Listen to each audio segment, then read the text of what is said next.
Hindustan petroleum corporation limited 1974 में start होती है। फाइनेंशियल ईयर 2021-22 में 3,72,000 करोड़ से ज्यादा का सेल इसने किया। ये कंपनी दुनिया की ग्लोबल एनर्जी की रैंकिंग में 26वें नंबर पर आती है। इसी कंपनी में असिस्टेंट लेवल पे काफी सारी वैकेंसीज निकली हुई है। ये वैकेंसीज 60 के करीब है। ये वैकेंसीज कैसे अप्लाई करनी है, कहाँ इसकी लिंक मिलेगी, कितनी फीस जमा करनी है, कैसे वेबसाइट पे आपको इसका नोटिफिकेशन मिलेगा, क्या क्वालिफिकेशन रहेगी, क्या स्किल्स रहेंगी, क्या एलिजिबिलिटी क्राइटेरिया रहेगा, इन सारी बातों पे आज हम बात करेंगे इस वीडियो में। बात करने से पहले दोस्तों आपकी एक सपोर्ट चाहिए, लाइक सब्सक्राइब बेल आइकन का बटन दबाना ना भूलिएगा। तो चलिए वीडियो को शुरू करते हैं।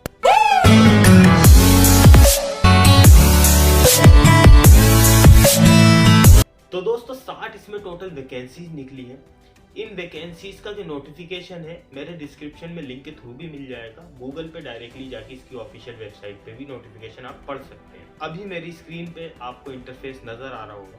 अब मैं बताऊंगा आपको कौन कौन सी डेजिग्नेशंस हैं जो इसमें निकली हुई है। इस वैकेंसी की जो स्टार्टिंग डेट है वो 1/2/2023 मीन्स आज की डेट में ये वैकेंसी स्टार्ट हो गई है। आप इसको ऑनलाइन अप्लाई कर सकते हैं।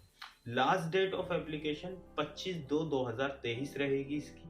अब जो पोजीशंस हैं, असिस्टेंट प्रोसेस टेक्नीशियन की वैकेंसी निकली हुई है। ये जो वैकेंसीज हैं ये 30 के करीब वैकेंसीज निकली हुई हैं और इसमें जो क्वालिफिकेशन आपकी चाहिए वो 60% चाहिए आपके मार्क्स बीएससी में with chemistry, principal subject honours, polymer chemistry, industrial chemistry. मतलब केमिस्ट्री होनी चाहिए या फिर आपकी पॉलीमर केमिस्ट्री होनी चाहिए या फिर इंडस्ट्री केमिस्ट्री होनी चाहिए। 60% एग्रीगेट मार्क्स इन इंजीनियरिंग। अगर 60% मार्क्स आपके इंजीनियरिंग में है तो वो भी आपका एलिजिबिलिटी क्राइटेरिया के अंदर आएगा। इसी तरीके से इसमें काफ़ी सारे स्ट्रीम्स हैं वो दे रखी हैं कि कौन कौन सी स्ट्रीम्स आपकी होनी चाहिए और 60% आपके मार्क्स होने चाहिए। अगर आप SC ST PWBD कैटेगरी में अगर आप आते हैं तो आप 50% मार्क्स ही इनफ हैं आपके और रेलिवेंट जो क्वालिफिकेशन है वो आपकी चाहिए होगी। अब OBC में जो वैकेंसीज हैं वो 3 वैकेंसीज हैं, SC में 6 वैकेंसीज हैं और जनरल कैटेगरी में 25 वैकेंसीज हैं। तो टोटल मिला के 30 ये वैकेंसीज हो जाती हैं। अब ऐसे ही नेक्स्ट पोजीशन पे हम बात करेंगे डेजिग्नेशन पे, असिस्टेंट बॉयलर टेक्नीशियन। इसमें भी 60% आपके मार्क्स होने चाहिए 12th के अंदर। 60% मार्क्स होने चाहिए ITI approved by NCVTE। NCVTE से अप्रूव्ड होनी चाहिए जो आपने IIT कर रखी हो। 60% मार्क्स होने चाहिए या आपके मार्क्स 12th के अंदर 60% हो। अगर आप SC ST PWBD कैटेगरी में आते हैं तो इसमें 50% फॉल करेगा। 50% आपके एग्रीगेट मार्क्स होंगे तब भी चलेगा। इस class boiler attendant competency certificate, अगर first class boiler attendance competency का सर्टिफिकेट आपके पास होना चाहिए तो आप इस वैकेंसी के एलिजिबल हैं। इस वैकेंसी ये जो वैकेंसीज है ये 7 वैकेंसीज निकली हुई हैं। अब ऐसे ही नीचे हम चलेंगे तो सीरियल नंबर 3 पर है ये assistant fire and safety operator. इसमें 60% मार्क्स चाहिए आपके 12th में विद साइंस स्ट्रीम होनी चाहिए आपके पास। Certificate in basic fire fighting course for fireman from state fire training center. The duration of the course should be for a minimum period of 6 months and such institutions. Course should have affiliation recognization from concern state government. मतलब आपका 12th होना चाहिए 60% से, 60% marks आपके आने चाहिए। साथ में आपका फायर फाइटिंग कोर्स होना चाहिए 6 month का, कहीं जहाँ से भी रिकॉग्नाइजेशन हो, एफिलिएशन हो जो स्टेट गवर्नमेंट का है उस इंस्टीट्यूट से अगर आपका है तो इसमें आप एलिजिबल हैं। इस वैकेंसी के लिए आप अप्लाई कर सकते हैं। अब इस वैकेंसी में जो जनरल कैटेगरी में वैकेंसीज निकली हुई हैं वो 10 निकली हुई हैं और SC में 5, OBC में 6, EWS कैटेगरी में 2 वैकेंसीज निकली हुई हैं। ऐसे ही टोटल मिला के ये 18 वैकेंसीज बन जाती है। EWS कैटेगरी में पहले भी जो मैंने वैकेंसी डेजिग्नेशन बताई है उसमें भी 3 वैकेंसीज निकली हुई थी। अब देखिए, अब आते हैं हम लास्ट डेजिग्नेशन पे जो जिस डेजिग्नेशन का नाम है असिस्टेंट मेंटेनेंस टेक्नीशियन इलेक्ट्रिकल। अब इसमें भी 60% ही मार्क्स चाहिए आपके। इलेक्ट्रिकल इंजीनियरिंग में डिप्लोमा होना चाहिए आपका, या फिर 60% डिप्लोमा इन इलेक्ट्रिकल इंजीनियरिंग या इलेक्ट्रॉनिक्स इंजीनियरिंग होना चाहिए। अब अगर आप SC ST PW BD category से बिलोंग करते हैं तो 50% मार्क्स ही काम कर जाएंगे आपके। इसमें टोटल 5 वैकेंसीज हैं और टोटल जो हमारी वैकेंसीज हो जाती हैं वो 60 वैकेंसीज हो जाती हैं। अब important notes on qualification criteria में इन्होंने क्या दे रखा है। इंडियन नेशनल होना चाहिए, certificate issued by secondary education for passing matriculation. अब ये इन्होंने क्राइटेरिया दे रखा है कि आपकी क्वालिफिकेशन का क्या क्राइटेरिया होना चाहिए, वो इसमें आप पढ़ सकते हैं, बहुत लंबी डिटेल है। मैं जो मोटे मोटे पॉइंट्स हैं वो बता देता हूँ आपको।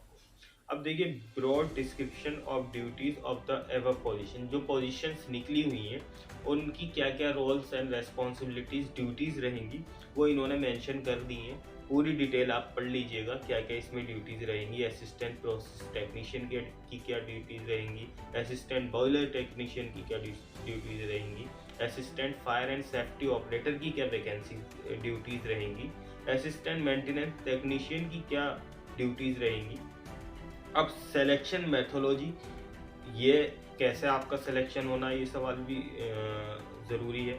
देखिए, candidate fulfil all the mention eligibility criteria. सबसे पहले जो आपकी एलिजिबिलिटी क्राइटेरिया है वो मैच होना है। उसके बाद आपका CBT एक एग्ज़ाम होगा, कंप्यूटर बेस्ड एग्ज़ाम होगा, जनरल एप्टीट्यूड टेस्ट होगा, technical professionals knowledge, various location पे ये सेंटर्स बनाए जाएंगे, वहाँ पर ये टेस्ट होगा। अगर आपने CBT क्वालिफाई कर लिया तो आपको डॉक्यूमेंट वेरिफिकेशन के लिए बुलाया जाएगा और स्किल टेस्ट आपका किया जाएगा।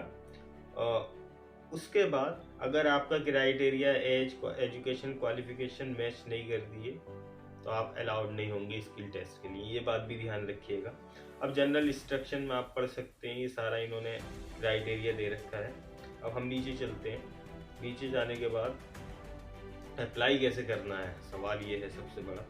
तो अप्लाई आपको ऐसे करना है कि जो इसकी ऑफिशियल वेबसाइट है www.hindustanpetroleum.com पे आपको जाना है। मैं लिंक डिस्क्रिप्शन में भी डाल दूंगा, वहाँ से भी जा सकते हैं, या फिर आप गूगल में हिंदुस्तान पेट्रोलियम टाइप करेंगे तो इसकी ऑफिशियल वेबसाइट खुलकर आ जाएगी। वहाँ पे जॉब ओपनिंग आएगा एक कॉलम। जॉब ओपनिंग पे आप जब जाएंगे तो वहाँ पे आपको इसमें रजिस्ट्रेशन करना होगा। रजिस्ट्रेशन के बाद जो जो इसमें डिटेल आपसे मांगी जाएगी वो आपको फिल करना होगा इसके अंदर। इस सॉफ्ट कॉपी में इन्हें क्या क्या चाहिए, कितने कितने KB के आपके फ़ोटो होने चाहिए और कितने KB के, जैसे कि सिग्नेचर और scan copy of the signature, JPG zip format less than 200 KB से कम का होना चाहिए आपका सिग्नेचर जो है स्कैन कॉपी, और फोटो भी आपका 200 KB से कम का होना चाहिए। ऐसे ही इसमें सारी चीज़ें डिटेल दे रखी है। अब बात करते हैं नीचे।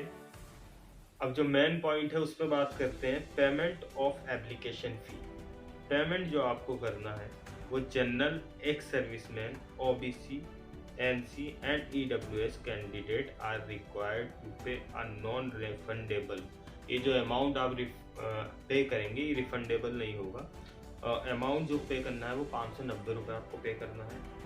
गेटवे के थ्रू भी कर सकते हैं आप। 590 रुपये के अंदर ही आपका GST भी रहेगा। SC ST and PWBD candidate exempted from payment of application. मतलब SC ST PWBD कैंडिडेट हैं आप तो आपको फ़ी पे नहीं करनी है। ये सिर्फ फ़ी general, ex serviceman, OBC NC and EWS candidate है के लिए 590 रुपये पे करने हैं। अब मोड ऑफ पेमेंट कैसे होगा, debit, credit card, UPI, net banking के थ्रू आप ऑनलाइन पेमेंट कर सकते हैं। जब आप पेमेंट कर देंगे तो आपको एक प्रिंट निकालना होगा। प्रिंट अपने पास रखिएगा, फ्यूचर अगर कोई ज़रूरत पड़ेगी तो वो आपके काम में आएगा।